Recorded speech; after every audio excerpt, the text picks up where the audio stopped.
Bien, hoy tenemos como entrevistada a esta mujer abogada que estudió Historia del Arte en la Facultad de Filosofía y Letras de la UBA, de la Universidad de Buenos Aires, que desde fines de los 90, en el 97 concretamente, se volcó de lleno a la gestión y a la divulgación cultural, una tarea que desarrolla de diferentes formas, a través de conferencias, a través de la docencia y también a través del periodismo cultural. Bienvenida, Emma Sanguinetti. Gracias, ¿Cómo estás? Cecilia, bien. Qué bueno tenerte de este lado. Vos decís que mirás. Yo encantada de estar. Cuando vi el silloncito me sentí, dije, qué bueno, llegué al sillón. Llegaste al sillón, muy bien. Y hace muchos años, Emma, que te dedicás a divulgar el arte y vos siempre lo definís de este modo: me dedico al 99% de la gente que no pertenece al mundillo, a la élite artística específicamente. ¿Por qué elegiste ese 99%? Sí, es así. A ver, en realidad aquí hay mucha gente que sabe muchísimo de arte, que sabe muchísimo de historia del arte. Todavía quedan algunos resabios de la vieja crítica, ¿no? En figuras como Nelson Di Maggio, ¿no? Que ejercen la crítica como efectivamente debe hacerse. Pero de algún modo el arte ha sido siempre visto y es sentido por la gente como un espacio muy cerrado, muy elitista, en donde en general la gente que no sabe o que no está relacionada con ese medio, se siente incómoda. Sí. Se siente incómoda. ¿Por qué? Porque como toda especialidad, el arte tiene un lenguaje propio, con palabras muy difíciles, y bueno, y muchas veces entonces, con lógica, la gente no tiene ganas de ir a un lugar y no entender nada. De algún modo los críticos, los escritores, hablan dentro del idioma, ¿no? Y entonces eso hace que se haga aún más grande la brecha. Y el arte no es para aquellos que entienden, el arte es para todos, el arte es comunicación, es la expresión íntima del ser humano, ¿no? Por algo llevamos tantos milenios, ¿no? Por algo los hombres de las cavernas, claro. Por eso los hombres en las cavernas precisaron exorcizar, ¿no? Mágicamente sus miedos en las paredes y con sus rituales. Entonces, evidentemente, si nos ha acompañado a lo largo de toda la historia de la humanidad, ¿cómo va a ser algo solo para algunos? Entonces, el mundo del arte está allí y está muy bien y tiene que seguir existiendo, y hay mucha gente que sabe y mucho, Ángel Callenberg, Alicia Haber, mucha gente, pero a mí me pareció que mi lugar tenía que ser hacia el resto de la gente. A mí me gusta mucho la comunicación, me gusta conectar con el otro, y entonces lo que yo hago es leer lo que es tan difícil y traducirlo. Y no solo eso, sino que colocarlo dentro de un contexto de relato, de cuento, que creo que es una forma muy amable y muy agradable, a través de la cual la gente va comprendiendo y entendiendo fenómenos que quizás, vistos desde otro modo, son muy áridos, son muy difíciles de comprender. Pero que si uno los va dotando de un guión, ¿no? La gente está dispuesta a abrirse a ese mundo. Y por eso entonces a mí me gusta hablarle a todos aquellos, ¿no? A todos aquellos que no han tenido la suerte, de algún modo, de nacer dentro del mundo del arte, como yo tuve. Como naciste vos, y bueno, y no quiero que se lo pierdan. Claro, esa es la verdad. Claro. No quiero que se lo pierdan. A todos los que se sienten hasta medio humillados, porque a veces la gente dice, yo no sé, siempre ese discurso como de cabeza para abajo, ¿no? Claro, porque es lógico, la gente se cohíbe. Se cohíbe, esa es la palabra. Se cohíbe. ¿Cómo tú no te vas a cohibir si por un lado no entendés nada y por el otro lado te están haciendo sentir que sos un sapo de otro pozo? Sí. ¿No? Entonces, eso no está bueno.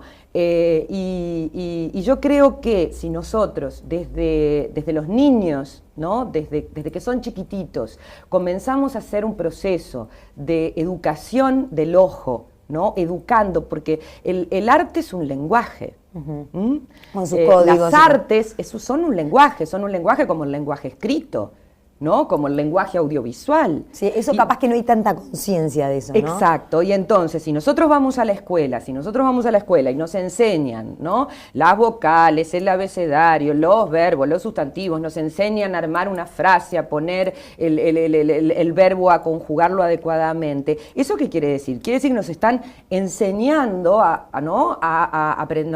estamos aprendiendo a manejar las herramientas, los códigos de ese lenguaje. Lo que sucede con el arte es que es un lenguaje igual que el idioma, pero no se enseña, no se educa, no se enseñan las herramientas. Entonces, si vos no sabés los verbos, si vos no sabés las reglas de cómo se conjugan esos verbos, si vos no sabés, no tenés las bases, es imposible después, ¿no? Que puedas generar, ¿no? una afinidad hacia algo que es absolutamente desconocido. Y el hombre le teme a lo desconocido. Es verdad, sí, claro. ¿Y por qué no se enseña? Justamente vos has hecho un aporte para que se enseñe y que se enseñe de mejor manera a través de esos libros que estamos viendo acá arriba. Concretamente me refiero a los que utilizan en primaria, que son los 6 volúmenes, sí, uno para cada año, ¿no? Exacto. A ver, la situación en el Uruguay es compleja, durante muchísimos... De vacío, en realidad fue siempre un vacío, sí, ¿no? Existían algunas cositas allí, bueno, y aparecía Blanes cuando se celebraba la fecha de los 33, ¿no? Y había que pegar el cuadrito de Blanes. Recortar en charoná, claro, y pegarlo. Ahí va. De repente, éramos tan adultos mayores. Exacto. De repente, por Figari, ¿no? Un poco por la parte histórica y por los negros, y entonces también por allí entraba. Torres García también se le daba un pequeño espacio en virtud del lenguaje moderno y de las vanguardias, pero dar esos apuntes no es educar el ojo, no es aprender a mirar, no es aprender a ver. Afortunadamente esa situación se ha empezado a revertir, porque ha habido un movimiento que impulsa a que se empiecen a crear políticas de educación en lo que tienen que ver con las artes. Específicamente en primaria, el cambio de programa en el año 2010 implicó que la materia arte entrara en la escuela primaria, en la educación primaria, como una materia más. ¿Te das cuenta? Sí. Hace nada.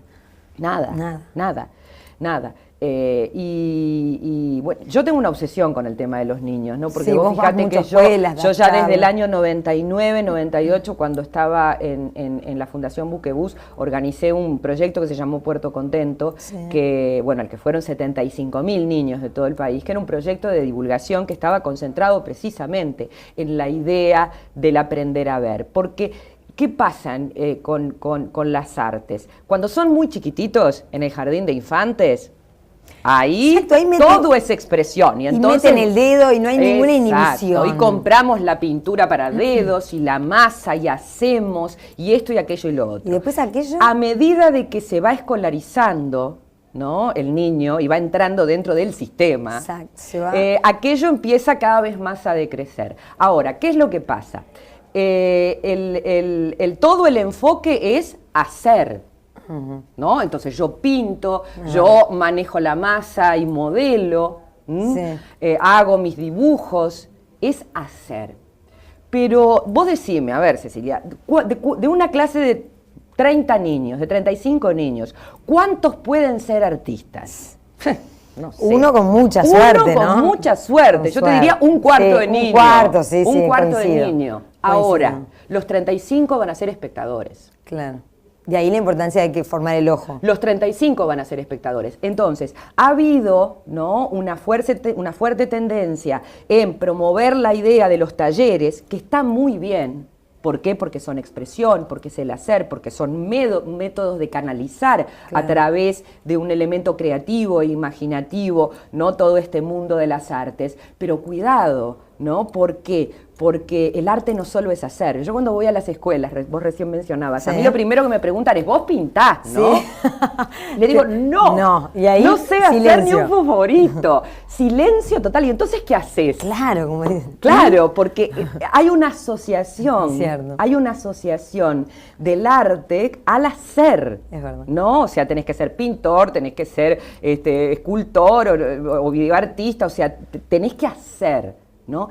Cuando en realidad la disciplina académica de la historia del arte, ¿no?, nace desde el momento en el que el hombre empieza a reflexionar sobre su propia creación. Claro. ¿No? Y la historia del arte es una maravillosa manera de enseñar, además, dentro del mundo educativo, prácticamente todas las materias. Tú a través del arte puedes aprender todo, Claro. absolutamente todo, desde geometría y matemáticas, por supuesto, ¿no?, hasta las relaciones de la composición. la luz, en fin, la luz también. la claro. luz. Es más, podés hasta aprender, te diría, ¿no?, el sistema de pesos, los gramos, a través del modo en el que los artistas hacían sus colores. O sea, es posible... Es posible vincularlo. Exacto. Y entrar dentro de otros mundos que sí son más que necesarios dentro de la currícula, pero a través de algo sensible, Claro. ¿no?, de ese elemento sensible que después hace que ese niño vea el mundo de otro modo, Sí. ¿no? Porque estamos rodeados de arte y mucho más hoy, ¿no?, en donde las comunicaciones, la pantalla, la presencia de la pantalla, el arte ya dejó de ser escultura y pintura, Claro. ¿no?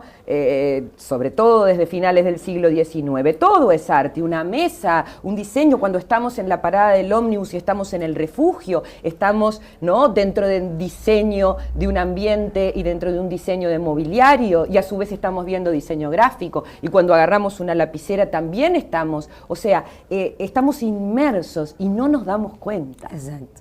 Sí. Y no hay conciencia de eso. Exacto. Y sobre todo, ¿no?, la gran revolución de las artes aplicadas nos ha enseñado de que podemos estar rodeados de cosas bellas, además. Claro. Y qué necesidad entonces, De no. ¿no?, de vivir nuestra vida cotidiana, ¿no?, si tenemos dentro de esa sensación, yo diría, ¿no?, de rechazo hacia lo bello, cuando efectivamente, ¿no?, podemos estar inspirados en nuestro trabajo desde las cosas más cotidianas que nos rodean, ¿no? Totalmente, totalmente. Y hablando de eso, de lo que ha sido tu vida y tu vinculación tan temprana al arte, vos decías, bueno, yo tuve lo que mucha gente no tiene, que es esa escuela un poco en tu casa, ese lugar donde el arte era parte de tu mundo cotidiano, ¿no? Sí, es así, o sea, evidentemente mi familia siempre estuvo vinculada al mundo del arte.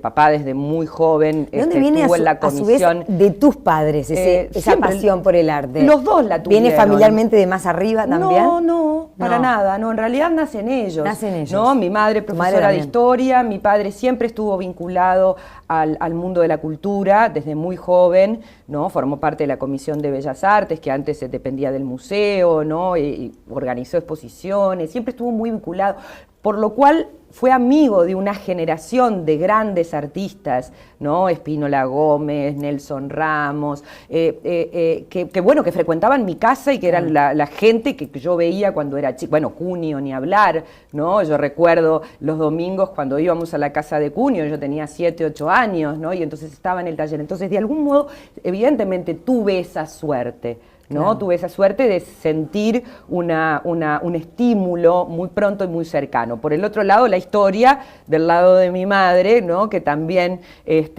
aportó y puso, por supuesto, toda esa fascinación que yo tengo por la historia. Y entonces empecé sola.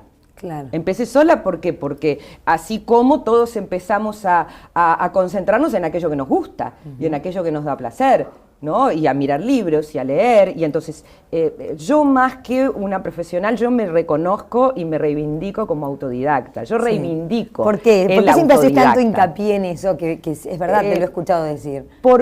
Sobre todo porque hoy vivimos en un mundo absolutamente regido por la corporación universitaria, que está muy bien. ¿Por qué? Porque los títulos existen, los títulos deben existir, avalan nuestro conocimiento. Pero cuando yo empiezo a mirar en la historia, ¿no? Yo me siento tan identificada con figuras, no sé, digo... Nombraste la biografía de Steve Jobs que te había impactado, pues justamente era otro... Steve Jobs era un autodidacta. Un autodidacta, mira dónde llegó. Nunca terminó ni una carrera. Leonardo no fue a la universidad. Figari era abogado y terminó siendo pintor.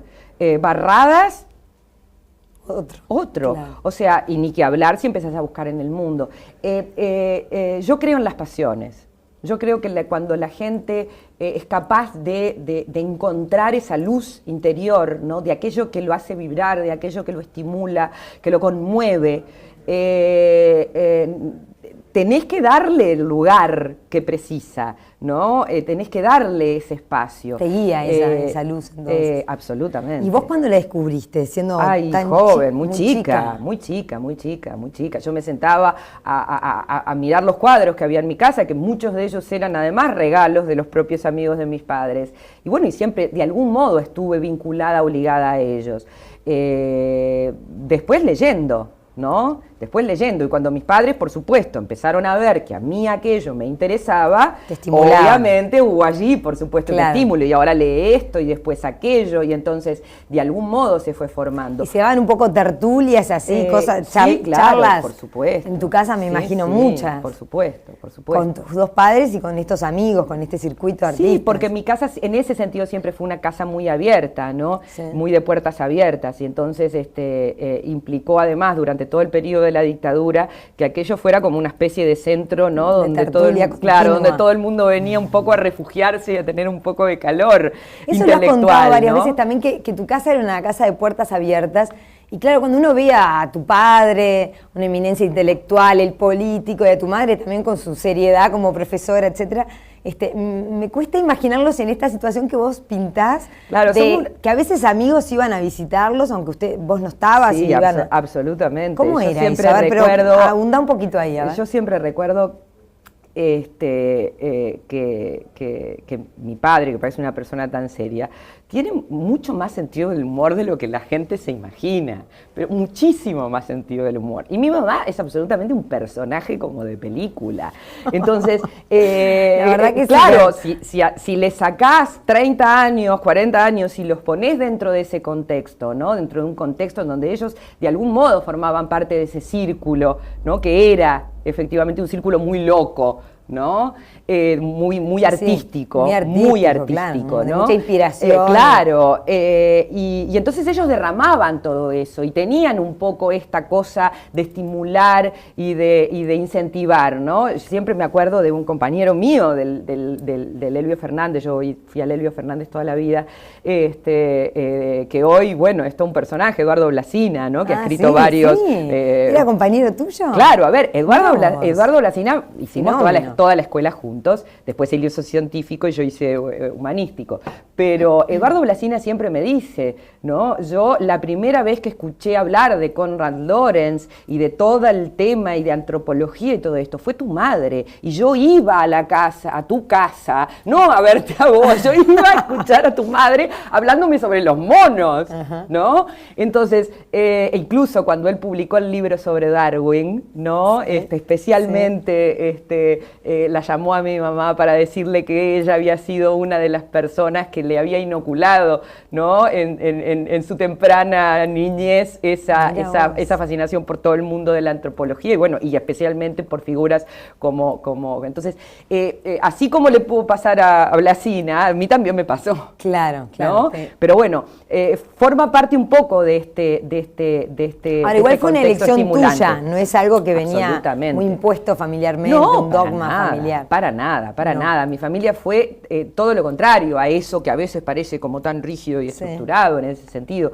No fueron siempre muy abiertos, muy abiertos. El punto es que, claro, cuando llegás a los 18 años y tenés que elegir sobre la realidad, no sobre los sueños. Y ahí la realidad te jugó un poco en contra. Sí, claro, porque bueno... No tenía modo de canalizar a través de ninguna carrera, en aquella época, estamos hablando de la década del 80, toda esta vocación. Y entonces, bueno, elegí abogacía porque, era una carrera de amplio espectro, a mí la historia me interesaba, ¿no? Y le reconozco y le agradezco a la carrera. ¿No te arrepentís? No, para nada. La carrera me dio un sistema de pensamiento, un orden, ¿no? Un respeto, además, a las instituciones, a la estructura, al funcionamiento de un sistema, ¿no? Cosas que, por supuesto, me ayudaron muchísimo y me dio mucha disciplina.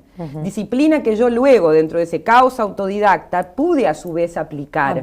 ¿No? A mis propios intereses, formándome yo misma, ¿no? Y armando mis propios programas y diciendo, bueno, no es ahora fácil tampoco formarse uno mismo y no es fácil. Justamente, y autodisciplinarte a seguir y seguir. No es fácil, y a estar permanentemente buscando y permanentemente sabiendo. Frédéric Belvédère, el gran escritor francés, tiene una frase preciosa, ¿no? Que él también se reivindica como autodidacta. Él es otro de los que se reivindica como autodidacta, y él dice, a diferencia de los que van a la universidad y sacan un título, nosotros los autodidactas estamos siempre estudiando para el examen que nunca vamos a dar. Claro. El autodidacta tiene esa disciplina y ese látigo de que no tiene el papelito que lo justifique y que lo legitime. Y entonces permanentemente nos obligamos a estar siempre intentando saber más. Ima, y como abogada trabajaste 13 años aproximadamente como defensora de oficio. 13 Eso años. También me cuesta mucho imaginarte sumida en ese mundo tan distinto, si querés, a este mundo sensible, es un mundo duro, ¿no? El de la es un mundo muy duro, pero bueno, pero el mundo también de las defensorías de oficio es un mundo aparte.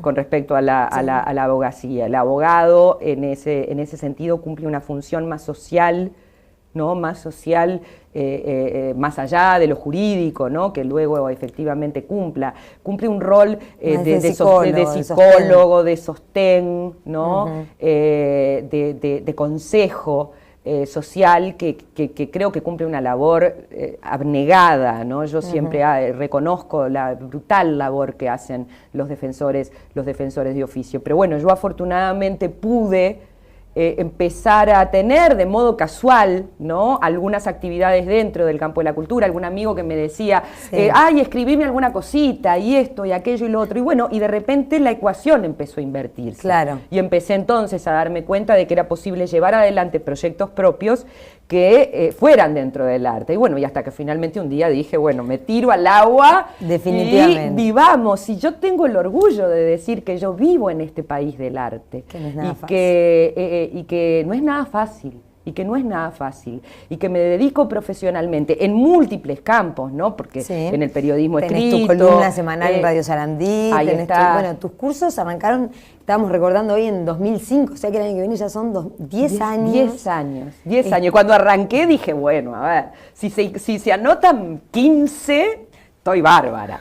Porque pensar que en Montevideo pudiera haber... ¿no? Gente que tuviera ganas a las 7 de la tarde, después de haber trabajado 8, 9 o 10 horas, de venir a escuchar a una señora, a contar historias sobre los artistas, ¿no? Sobre cómo vivieron, sobre un cuadro, uno dice, bueno, a ver, ¿cuántos hay? ¿Cuántos puede haber? ¿Y cuántos hubo? Y te diré que el primer año, prácticamente nada más que con el boca a boca, tuve 2 grupos que casi llegaron a los 40, 45.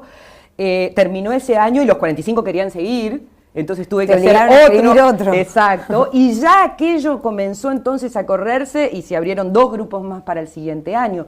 Y bueno, y hoy superamos los 200 y pico. Y además hay lista de espera, ¿no? Y una lista de espera afortunadamente muy grande de gente que ya que había avidez, ¿no? Ese 99% tenía necesidad. Exacto, y eso es lo que además para mí es la gran prueba, ¿sabes, Cecilia? La prueba de que si vos le abrís esa puertita a la gente, no es que el arte no sea para... es que le tenés que dar la oportunidad. Es el arte el que se tiene que abrir a la gente, no al revés. Tú no podés sentarte como un artista y decir, bueno, yo hago esto, ahora que me entiendan y arréglense. Que hay mucho de eso en el arte contemporáneo además. Hay mucho de eso, no me entienden. Bueno, muchachos, no te entienden porque andá, movete. Acercate, capaz. Acercate, abrite. ¿no? Claro. Y lo más probable entonces es que la cosa funcione. Y yo creo que esa cantidad ingente de gente que está ávida de conocer es la prueba de que precisamos cada vez más espacios de divulgación, que tienen que seguir los espacios académicos. Cuidado, yo no estoy ni ahí en contra de los espacios académicos, pero creo que la televisión, los diarios, los medios masivos tienen que empezar a involucrarse con pequeñas campañas, con pequeñas cosas, ¿no? Que hagan que la vida de la gente. Yo siempre digo, el arte no te va a salvar la vida, pero te puede hacer ver el mundo de otro modo. Ahí está. Y entonces de repente, con una pequeña cosita que tú puedas hacer, de repente el tipo, wow, no sabés qué es lo que va a pasar, no sabés en dónde podés incidir. ¿Cómo repercute? ¿Dónde podés incidir? Exacto, exacto. Nunca sabés, es como el mono de Conrad Lorenz en Blasina. En Blasina. ¿Cuántos escuchaban a mi mamá hablar de Conrad Lorenz? Prácticamente todos mis compañeros de escuela y de liceo que pasaban por ahí, porque fue una época en la que mi madre estaba como loca con la etología. Y entonces hablaba todo el tiempo de todo eso. Nunca sabés, nunca sabés. Lo que importa es hacerlo. Claro, Lo sembrar. que importa es hacerlo. En ese mismo living que vos decís iban tus compañeros y que eran puertas abiertas, vos contás que un momento bien fuerte en tu vida fue cuando tu padre, ahí sobre la salida de la dictadura, bueno, empieza a tener esos vínculos tan fuertes políticamente y en el living también había de un momento a otro militares sentados, esos en contra de los que vos hasta hacía poco salías a cacerolear. ¿Cómo fue aquella época para vos? Ay, fue muy duro, muy duro. Muy duro porque... ¿Cómo la recordás? Porque, a ver, porque yo era cuando...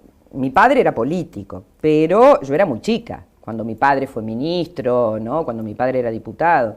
Entonces, en realidad, yo crezco durante la dictadura con un padre abogado, ¿no? Que se ganaba la vida como abogado y que tenía todo ese mundo que yo lo veía, que estaba allí, por supuesto, además, sobre todo, su gran frustración y, bueno, y un montón de cosas.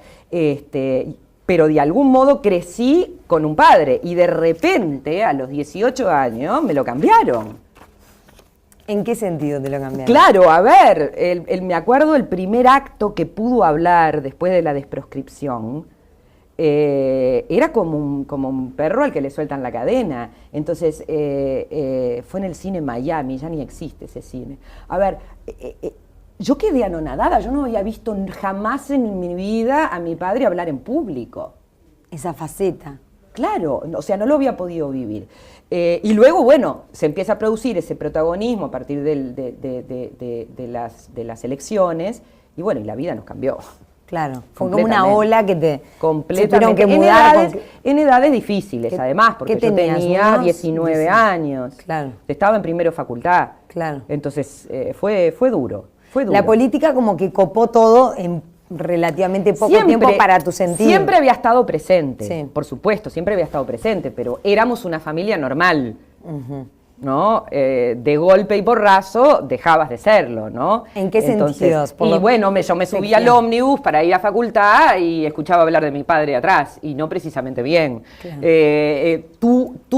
Tu propia figura empezaba a ser algo. la hija del día entero. Exacto. Y eso te provocó mucha rebeldía, supongo. Sí, horrible. Sí, en realidad les hice la vida muy difícil a mi padre. Lo único que me reconforta es que ya se las hice difícil antes. Antes de eso. ¿Por qué antes de eso? Y porque siempre tuve un carácter y una personalidad así como un poco explosiva y muy pasional, entonces la verdad que les compliqué la vida siempre. Después, cuando además le agregamos el ingrediente de todo esto... Pero ahí en esa época te negabas a ir a las reuniones, a las recepciones oficiales. Sí. Pero eso lo hice, a ver, y eso lo seguía haciendo, pero eso no fue un acto de rebeldía, eso es una posición que sigo manteniendo hasta el día de hoy. O sea, el político es mi padre, al quien votaron es a mi padre. Yo tengo mi vida y yo soy yo. Cuesta mucho en este país sacarte eso yo encima, luché ¿no? mucho para que la gente me viera a mí, para que pudiera ver en mí lo que yo hago. Separado de lo que hace Absolutamente, mi padre es mi padre y yo no tengo por qué pensar igual que él. La política no te ha interesado en la vida. Coincido o no coincido, como le pasa a todo el mundo con sus padres. a veces coincidí. ¿Y discutís de política con él? Sí, claro, sí. Pero a mí la política como ejercicio no me interesó jamás. Me interesa como ciudadano, por supuesto, porque todos somos seres políticos. Pero sí lo votás. Lo votaste. Y bueno, ¿cómo no lo voy a votar? Es mi papá. Es tu padre, es tu padre.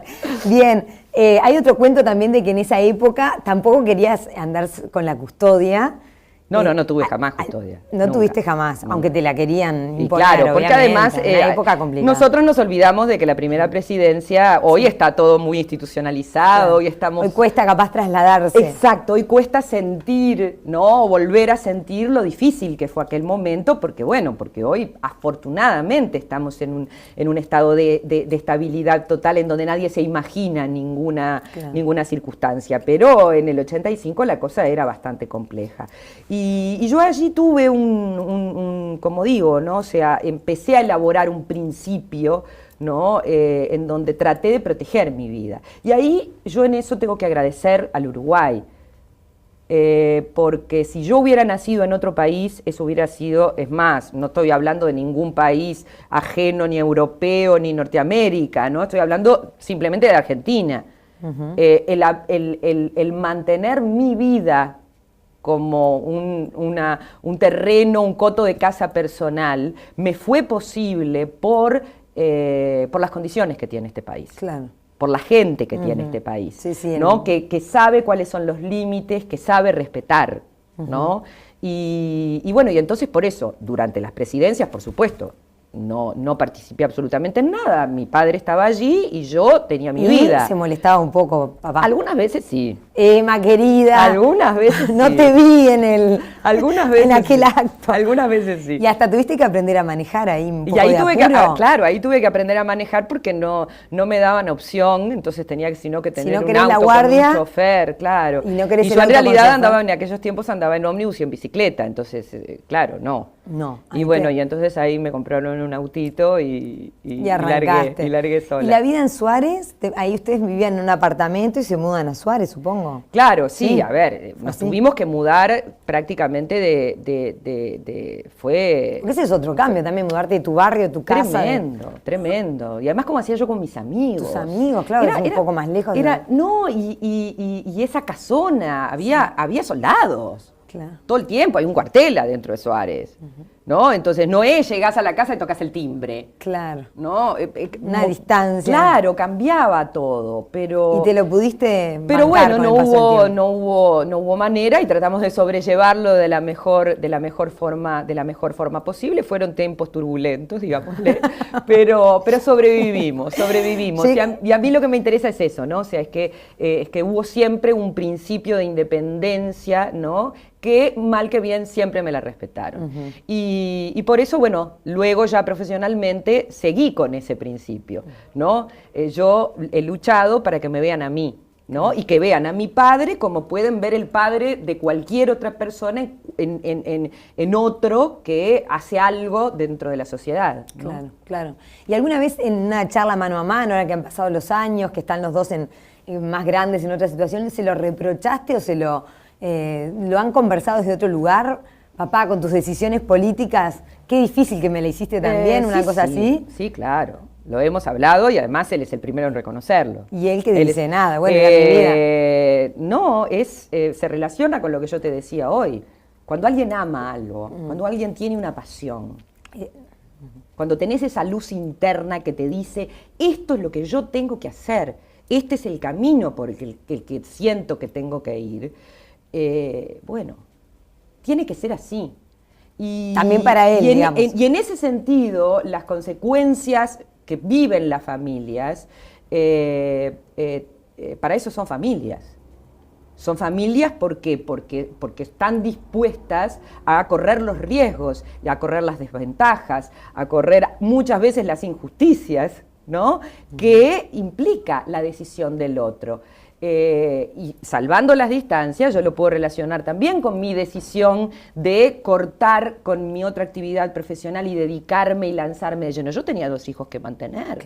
Dos hijos chicos. Sí. Y yo decía para adentro, pero Emma, estás absolutamente loca.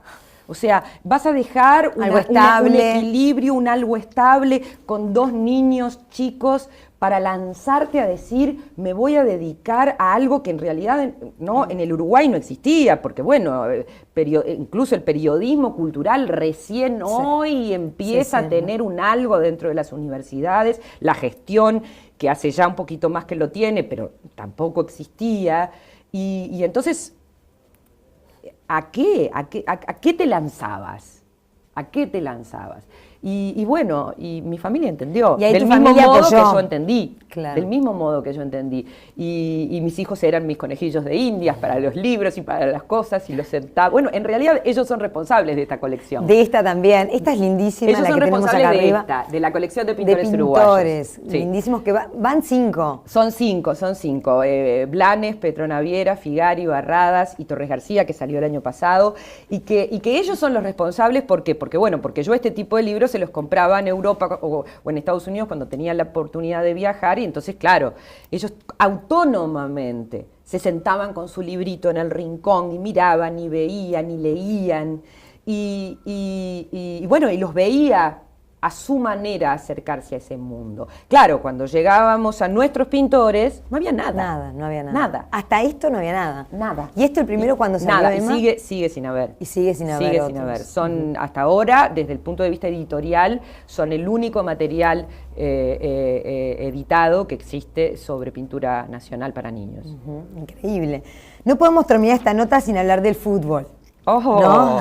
Otra de las grandes pasiones. Ahí mirá cómo estoy. Mirá cómo estás. En tonos. Entonada. Ahí sí había consenso absoluto en toda la familia en que, y lo sigue habiendo. Absolutamente. Es verdad que se miran además cualquier partido. Todo. Nosotros miramos la luz del tanque igual, no importa. Porque primero, por encima de todo, ¿no? Como siempre dice mi padre, Peñarol es nuestra religión, ¿no? En casa todos somos agnósticos o ateos, pero nuestra misa dominical, ¿no? Sabatina es el ¿Y cómo se da? Regálame un poquito la postal. ¿Cómo se da? Tenemos que imaginar a Marta agitando Mamá un gol así. Mamá es la peor. Es la peor. Tiene fama de que es la que más... Tremenda. Pero ¿y qué tipo de cosas, por ejemplo? Tremenda. Mamá llegó a un punto, claro, cuando la presidencia, que papá no podía ir a la tribuna, ¿no? Nosotros seguíamos yendo a la tribuna, papá tenía que ir al palco oficial. ¿Iban siempre a la cancha? Sí. Religioso. Religioso, o sea, mi infancia fue dividida entre talleres de pintores y el Estadio Centenario. Claro, y mamá en el palco oficial le costó muchísimo acostumbrarse a comportarse como una señora y no como se comportaba en la tribuna. Le costó mucho esfuerzo. Ah, sí, pero claro. ¿Algún exabrupto también? Claro, sí. Ah, ¿también? Sí. No me diga, sí. todos. Somos un poquito pasionales, esa es la verdad. Y los mundiales incluso también, bueno, ni que hablar las Libertadores, ¿no? Y se ha continuado en la familia, porque mi familia es, como te digo, muy abierta, muy desestructurada. Políticamente podés ser del partido que quieras. Eso es verdad, Emma. Absolutamente. Sí. Absolutamente. Que también de afuera la gente dice, no, Emma, no seas mal. No puede ser tan así. No. Es así. Es así, bueno, sí. Y hay pruebas fehacientes. Hay pruebas fehacientes. Sí. Pero tú puedes pensar como quieras. En lo único en lo que no hay discusiones en Peñarol. ¿Y qué pasa? Ponele que viene un novio de tu hija, no sé. Bueno, ya les pasó. Ya pasó. Según papá es el karma, ¿no? La mujer de mi hermano y mi marido, los dos son de Nacional. ¿Son los de Nacional? Los dos son de Nacional. Entonces él dice que está pagando las culpas en vida. Qué impresionante, así que bueno. Y bueno, y sus nietos, además, afortunadamente, los 4 nietos siguen también la tradición familiar, sobre todo las nenas. Ah, sí, las nenas son Sí, las se más. ve que viene por la rama femenina. Viene por ahí, ¿eh? Viene por la rama femenina porque Lucía, la de mi hermano, y Eugenia siguen a Peñarol, así jueguen el trócoli, así juegue, se han tomado aviones, han ido a ver a Peñarol, ver el partido y volver en ómnibus, han hecho de todo por Cosas que vos hacías cosas que yo supe hacer de joven, ahora ya no, ahora ya soy una persona madura, ya me siento en el living de mi casa y lo miro por la tele. Muy bien, Emma Sanguinetti, muchísimas gracias. Un placer, Cecilia, muchísimas un placer. Gracias. Y felicitaciones por esto, es un proyecto fantástico. Gracias. Sí. ¿no?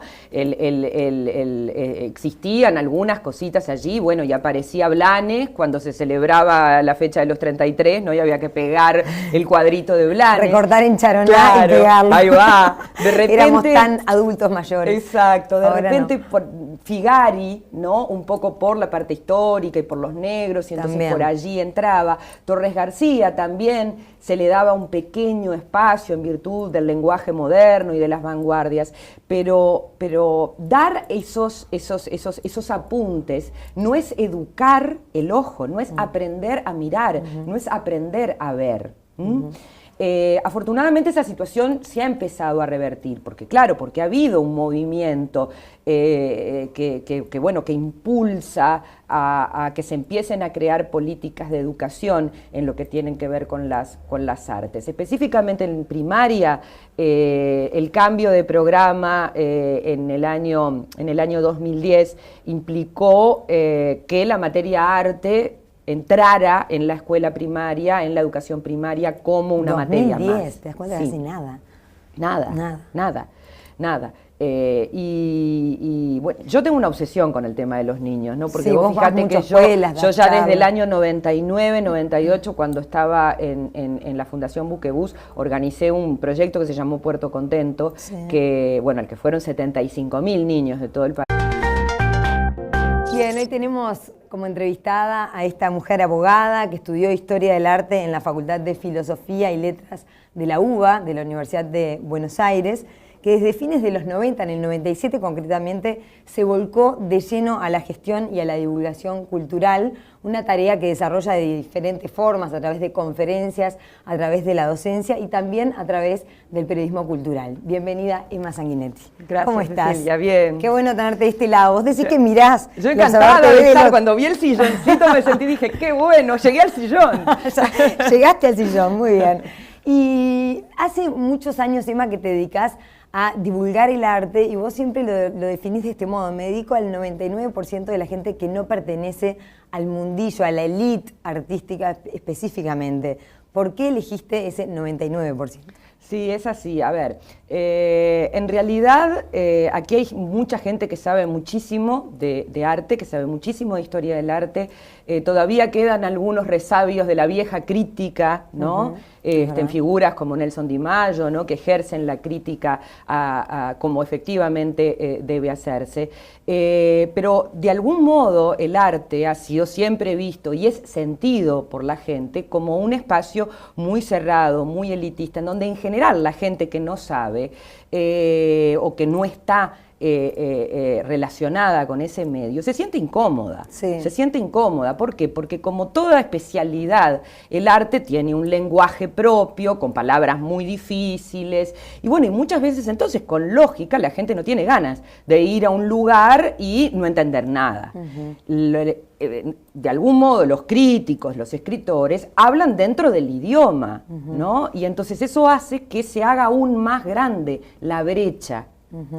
Y el arte no es para aquellos que entienden, el arte es para todos, el arte es comunicación, es la expresión íntima del ser humano, ¿no? Por algo llevamos tantos milenios, ¿no? Por algo los hombres de las cavernas, claro. Por eso los hombres en las cavernas precisaron exorcizar, ¿no? Mágicamente sus miedos en las paredes y con sus rituales. Entonces, evidentemente, si nos ha acompañado a lo largo de toda la historia de la humanidad, ¿cómo va a ser algo solo para algunos? Entonces, el mundo del arte está allí y está muy bien y tiene que seguir existiendo. Y hay mucha gente que sabe y mucho. Ángel Callenberg, Alicia Haber, mucha gente.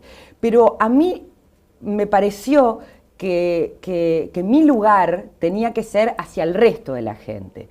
A mí me gusta mucho la comunicación, me gusta conectar con el otro. Y entonces, lo que yo hago es leer lo que es tan difícil, y traducirlo. Y traducirlo. Y no solo eso, sino que colocarlo dentro de un contexto de relato, de cuento, que creo que es una forma muy amable y muy agradable, a través de la cual la gente va comprendiendo y entendiendo fenómenos que quizás, vistos desde otro modo, son muy áridos, son muy difíciles de comprender. Pero que si uno los va dotando de un guión, ¿no? La gente está dispuesta a abrirse a ese mundo. Y por eso entonces a mí me gusta hablarle a todos aquellos, ¿no? A todos aquellos que no han tenido la suerte, de algún modo, de nacer dentro del mundo del arte, como yo tuve. Como naciste vos, y bueno, y no quiero que se lo pierdan. Claro, esa es la verdad. Claro. No quiero que se lo pierdan. A todos pierdan. los que se sienten hasta medio humillados, porque a veces la gente dice, yo no sé, siempre ese discurso como de cabeza para abajo, ¿no? Claro, porque es lógico, la gente se cohíbe. Se cohíbe, esa es la palabra. Se cohíbe. ¿Cómo tú no te vas a cohibir si por un lado no entendés nada y por el otro lado te están haciendo sentir que sos un sapo de otro pozo? Sí. ¿No? Entonces, eso no está bueno. Y yo creo que si nosotros, desde los niños, ¿no? desde que son chiquititos, comenzamos a hacer un proceso de educación del ojo, ¿no? Educando, porque el arte es un lenguaje. Con sus códigos. Las artes son un lenguaje como el lenguaje escrito, ¿no? Como el lenguaje audiovisual. Sí, eso capaz que no hay tanta conciencia de eso, ¿no? Exacto, y entonces, si nosotros vamos a la escuela y nos enseñan, ¿no? Las vocales, el abecedario, los verbos, los sustantivos, nos enseñan a armar una frase, a poner el verbo, a conjugarlo adecuadamente, ¿eso qué quiere decir? Quiere decir que nos están enseñando,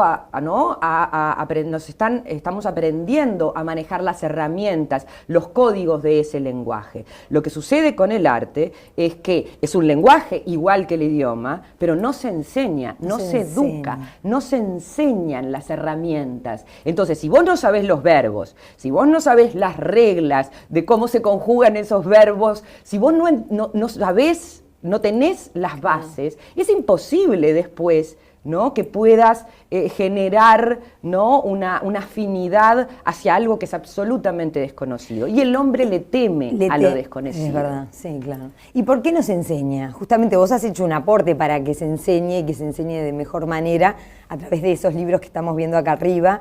Concretamente me refiero a los que utilizan en primaria, que son los 6 volúmenes, sí, uno para cada año, ¿no? Exacto. A ver, la situación en el Uruguay es compleja, durante muchísimo. De vacío, en realidad fue siempre un vacío.